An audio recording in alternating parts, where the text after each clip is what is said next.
Lerel.net, s'informer en temps réel, site d'information exclusive numéro 1, www.lerel.net. Ce livre, j'ai beaucoup parlé évidemment de mes parents, puisque je devais leur rendre hommage. Sans leur volonté, sans leur éducation, je pense que je ne serais pas ici aujourd'hui, devant vous, en tant que président de la République, en tant qu'auteur de cet ouvrage. Et ces valeurs sont essentielles. C'est pourquoi j'ai toujours considéré dans ma condition que tout ce qui n'est pas à ma possession est quelque chose qui n'est pas utile, finalement. Et je renonce entièrement à cette chose. Pourquoi moi je ne suis pas fatigué, je n'ai pas de problème?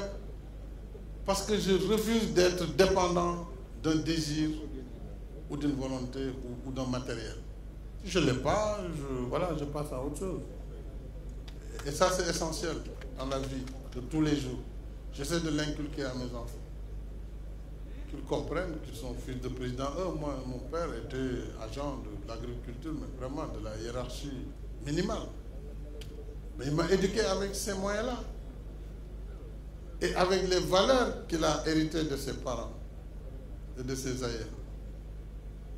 Voilà, moi cette valeur-là, si on arrivait à la faire partager, par la pédagogie bien sûr, on serait moins esclave de nos besoins matériels. Et on donnerait plus de valeur à l'éducation que nous devons laisser à nos enfants. Puisque nous devons comprendre le substrat de notre société. Qui sommes-nous?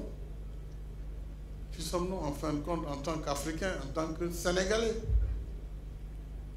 Et comment devons-nous évoluer dans ce monde aujourd'hui global?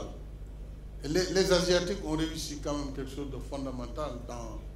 Ils ont apprivoisé le développement, ils ont gardé jalousement quand même leur culture, même si elle est assez secouée aussi, il faut dire, par la mondialisation. Mais il y a encore cette résistance dans la conservation des valeurs de chacun.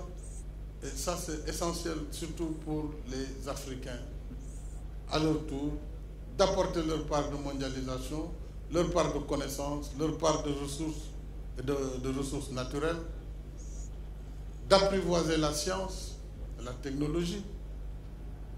Et l'Afrique noire, d'ailleurs, a apporté une grande contribution dans le développement de toutes ces sciences, que ce soit la chimie, les mathématiques, la physique.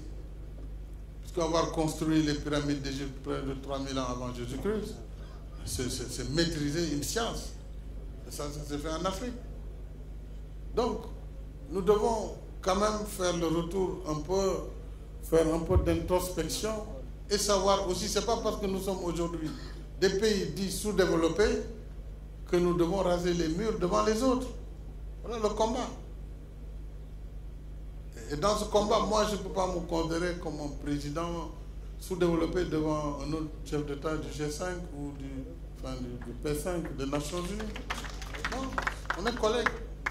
Bien sûr, l'un, son ambassadeur est là, première puissance du monde, a des capacités. Quand j'ai reçu Barack Obama, on allait à Gorée avec la Signare. Elle avait plus de 30 ans, je crois. C'est depuis le Ousmane Tanor qu'elle a été fabriquée. Mais la Signare, elle ramait, on est resté 35 minutes Dakar-Gorée. Une fois, il regardait, je dis, I'm sorry, Mr. President, I don't have a US Navy here. Non? Moi, c'est ça que j'ai, cette petite barque-là. Voilà, mais il faut être fier de ce que l'on a. Et se battre pour se hisser à un niveau. Voilà toute la philosophie.